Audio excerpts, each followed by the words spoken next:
여호와의 말씀이 아미떼의 아들 요나에게 임하니라. 이르시되 너는 일어나 저 큰 성읍 니느웨로 가서 그것을 향하여 외치라. 그 악독이 내 앞에 상달되었음이니라 하시니라. 요나가 누구인지에 대한 간략한 소개와 하나님의 말씀이 요나에게 임하였다는 것, 그리고 요나에게 니느웨로 갈 것을 명하는 내용으로 되어 있습니다. 이러한 본문의 말씀은 단순한 것이지만 요나서가 어째서 기록되었는지, 또 요나서에 함의된 주제가 무엇인지를 함축하는 내용이라 할 수 있습니다. 우리가 알고 있듯 하나님께서 요나라는 선지자를 불러서 니느웨에 가서 감당할 사명을 주시고, 그가 일시적으로 하나님의 명령을 거부하지만 결국 그 일을 감당하여 니느웨의 죄악을 지적하고 마침내 니느웨가 회개에 이르게 된다는 내용입니다. 요나서 후반부 내용을 통해서 확인되는 바이지만 니느웨가 비록 하나님의 백성들을 괴롭게 하는 이방 아수르의 수도이고 하나님을 믿지 않는 불경한 자들로 가득한 성읍이었지만 그곳에는 좌우를 분별할 수 없는 유아들만 12만이나 되는 성읍으로 하나님이 그냥 멸절케 하기에는 가련한 성읍이었습니다.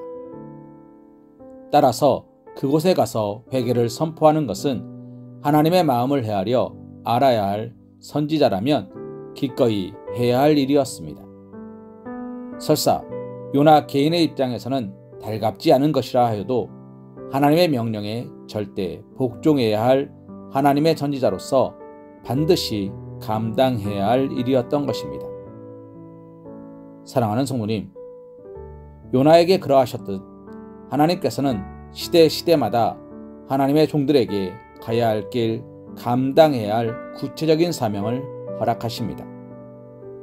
성경을 보면 노아에게 장차 임할 홍수 심판에 대비하여 방주를 짓도록 명령하셨고, 아브라함에게 본토 친척 아비집을 떠나 지시하는 곳으로 가라 말씀하셨고, 광야에서 양을 치는 모세에게 애굽에서 고통받는 동족에게 가서 그들을 구원해내라고 하셨습니다. 디셉 사람 엘리야에게 아합에게 가서 아합의 집의 불경함과 북이스라엘의 죄악을 지적하고 그 죄에 따른 심판을 선언하라고 말씀하셨습니다. 어리고 유약한 예레미야에게 패역을 끝내 고집하는 유다 백성을 향하여 패망을 선포하라고 말씀하셨습니다. 유다 땅에서 뽕나무를 배양하는 아모스에게 북이스라엘의 신앙적, 사회적 범죄와 불의를 선포하라고 지시하셨습니다. 배타적 선민의식에 사로잡혀 구원의 복음을 이방 땅에 전하기를 꺼려하는 베드로에게 이방인 고넬료의 집으로 가서 그곳 사람들에게 복음을 전하고 회개를 베풀도록 인도하셨습니다. 소아시아 선교에만 치중하여 유럽과 전 세계를 향한 복음 전도에 눈을 뜨지 못하는 바울에게 마게도냐 청년의 환상을 통하여 그 발걸음을 유럽으로 향하게 하셨습니다.